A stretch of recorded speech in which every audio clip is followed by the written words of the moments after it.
Bless you. The Lord is using me mightily. I know. Yes, He has used me again. Hey. Oh my God. Has it been long you came back from? Like up to 1 hour. Oh, like up to 1 hour. you dismissed on time. You fight differently and we fought differently. Yes. Yes, but all of us are into the thought of God. Of course. Yes. Right from the day of John the Baptist. Baptist, the kingdom of God suffereth in violence. And don't guy not to panime. I did weapon a weapon. Only I will like my cattle say live weapon I can violent. Only I have pokerella. Violent we come, violent to remain. I don't need me a kaiga now. My gagazi live I only will like give account of violence. Give them be violent. You got to go. That is it. So how did the deliverance go? Yes, you came in Orunya di be di ebube ona eguzosi ike ebo Orunya di be di ebube ona agwo ndi ọrịa o metiri m aka ya dị nsọ bịa nwa no metiri m bịa nwa no metiri m aka ya dị nsọ ọrịa oburu bịa abịa ka mmiri Yeah man so go yeah man pampa Chineke jiri kwa ike pụrụ m na ahụ taa adịdị m sọ na in 2 weeks aga m agba ha ga-aka ọtọ Chineke nara ekele ịgịda akpa m aka aga iburu m n'abalị enwetala m onwe ihe m kwuru ngwa ngwa akpala nnọọ anya n'ime chọọchị bụ agha ahụ n'ime chọọchị ka gagara m onwe m gaga onwe m just ikuku m ihe kusura onye atọ onye me that woman suffered in the hemorrhage nwa m ka ndụ mmụọ hegre hemorrhage ya na-ebu nwoge atụ otu ibe ahụ ya akpọ nwa ya wụ hemorrhage we nwaanyị na-aga ote ka m gafe otu ikuku m kosi ya nwaanyị awọ njọ ọsọ mali elu so daddy G heal me aka na-awụ ndị mmadụ na-agbakọta uwe m ọfọ ma ha dọka ya a na-adọ m efe ebe ma ndị ebu isi ndị ngwụrọ ndị ogbe a na-adọ m aka hilos ka ebe ga n'ime hilos nyere aka moto ebe maka Chineke kere m na gna obi n'igwe ahụ iji m rụ taa oh nna m rụrụ ga run into me that is it. Where? You devour people anyhow. Yeah, you're lifted. Lifted higher. You're lifted. That's for you go mama cannot. It's the one that shoots my pants is not The blood of Christ. The blood. Wait. The blood. Hey! This man that look like weapon fashion against you. Yes, sir. Oh, Guinea, what have I committed? This man that looks like principalities and powers. Of course, he's the one. This is the child. He has been chatting me a while. How would you give somebody that looks like the weapon prepared against you a chance? This man that look like that enemy when they prepared the table before. Hi, why now? No be say they chop my daughter, they vex me now. Who chop her? And he said I should not tell anybody. Oga, today Muna Yanguya. Muna Yanguya, what for? You are not for Aya. I know my husband. Oh. And I know the things he can do and the ones that he cannot do. My husband shifted your pants. In the dream or in real life? For real life, oh. You're showing me chat. My husband here, Daddy G.O. does not have an Android phone. We were not even operate phone. We were not even operate phone. Anybody will call me for sick call, where I go pray for. Now, they go run in here, I go run out with them. Ota. What is in Quacha? Want to tie the Okanichi? I God, why now? Why no? You know they saw these fine boys. Waiting be this. Waiting be this. Look at they go do code. Madam, can carry your wahala go. You too like wahala. Is this one the husband? Maduwaru dele. He not do am. I know my husband. He not Maduwaru dele. He not fit do am. Not being do am. God, just go thank your God. Say my wife today here. Go thank your God. Say my wife today here today. And I just come back from ministry. If not be so, what I have to do for both of you today, you know go like her. How you look me finish, Daddy G.O. Anointed man. Anointed. I am brutal. Even my clothes is a healing to people.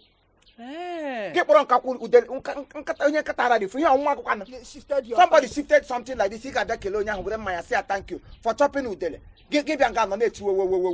Like mother, like daughter. Then because you see how you have reduced yourself to. Look at they got the shut up. Look at them. In fact, from today, you are not going to their church again. No matter the deliverance, any prayer way that we feed you, I get person will go feed you and better. Yeah, God has not even answered this one. Talk more of answering person when they pray for. They go to court, yeah. You go to and you will not survive it. If rain on me, If any rain drop on me, drop on you, life forgot one way. Machi. Minima go to a bottom Mabuya. 1984 go to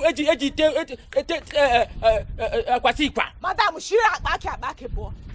She got back. Go to 1970 go on to defend our Nigerian independence. Madam, Aki will go You go to Azikiwe. nonsense girl, we know the bath.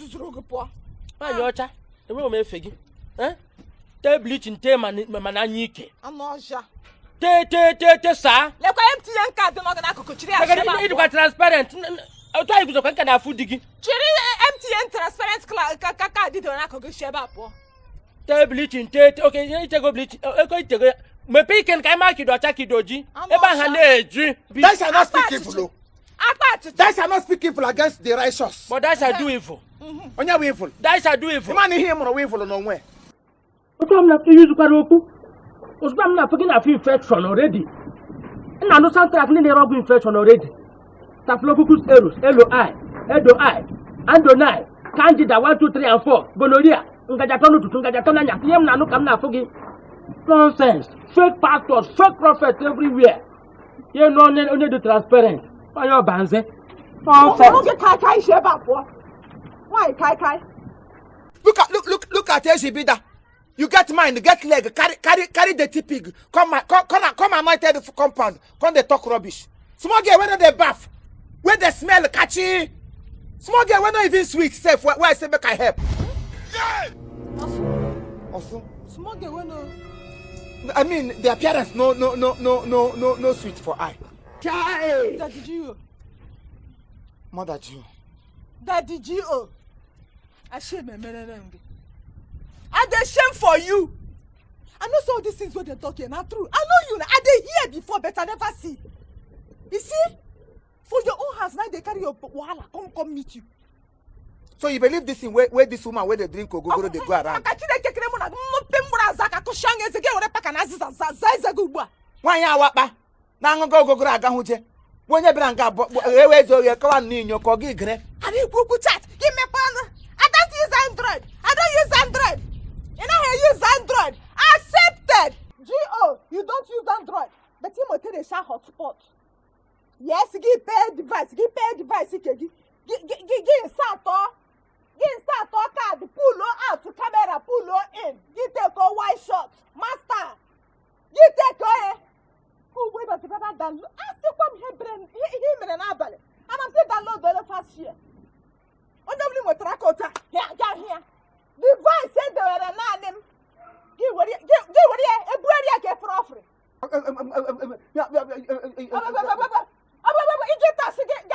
talk to Tamara. If you want lie like this, you go talk to Tamara. You know the bastard the body is weak, the flesh is weak. You know the edre now. Which apostle? Makachide I'm a folk. I go tell she first come Maccabees in my Bible for people. I don't want a Bible. But I come to share for people. Oh, go to again Antibo. You have for Quago. I'm not sure. But we will again them. Let me not tell you. Much of the quota. All the fit out in our home. All the fit in the glen. No, mega. Go to you, Wago. That wish to him, Nama. Okwaze maza, Daddy G.O. Okwaze maza. Okwaze maza, Daddy G.O. My farm I'm not having it over 3,500 now. You know, can get Daddy G.O. Any China me get pro aran neg. One of Gangan Taka Kaidan eti him ndo ma de me. Ota ka mmemme. Ndo so what WhatsApp even kai ka hana ka like. I don't have a ordinary people, all men of God, on the day any are conceal lawyer. So give young guy you tell you. Now the nature of Mnonga, now mushing. We're no street. We don't magani maybe tacola singa mapota. Give home rock kind negative. Givanga. By the other November. By the fasting and play, it got water. You go tell me a different thing, you do another thing. Okwaze mozo. Okwaze mozo. Daddy G. Okwaze mozo.